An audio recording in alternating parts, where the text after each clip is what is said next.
Anglet, ses vastes plages et une campagne électorale qui fait moins de vagues que dans ses villes voisines.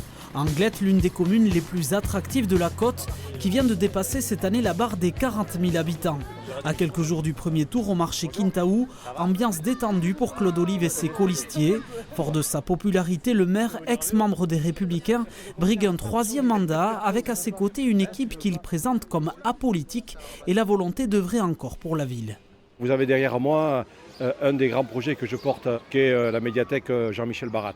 Donc on a fait un gros mandat avec 170 millions d'investissements, bien sûr le centre aquatique, mais aussi la médiathèque. Et donc voilà, on n'a pas fini le travail. Et puis j'ai encore envie de donner un peu de la passion à la ville d'Anglet. Et on va construire une nouvelle école à Sutard. On veut créer aussi la maison des aînés. Face à lui, une nouvelle venue en politique, Mao Fancini conduit la liste citoyenne et d'union de la gauche Anglet Ensemble.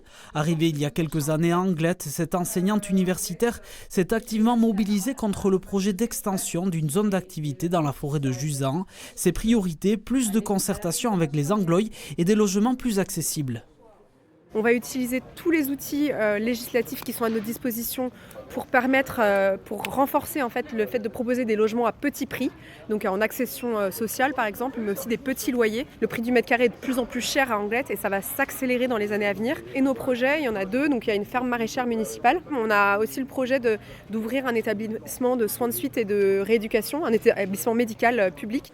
Enfin, une troisième liste fait son retour dans ce scrutin, Emen Angelou qui s'était déjà présenté en 2014. Se revendiquant de gauche et abertzale, le groupe porté par Eñaut Alfaro veut se distinguer dans la méthode avec une démarche qui se veut avant tout collective et la défense d'une identité.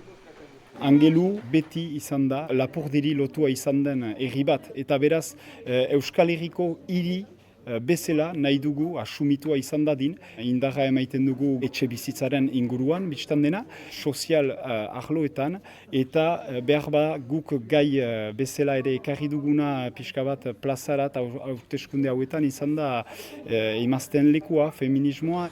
En 2020, les élections s'étaient jouées dès le premier tour à Anglet. Claude Olive avait largement été élu avec 67% des voix.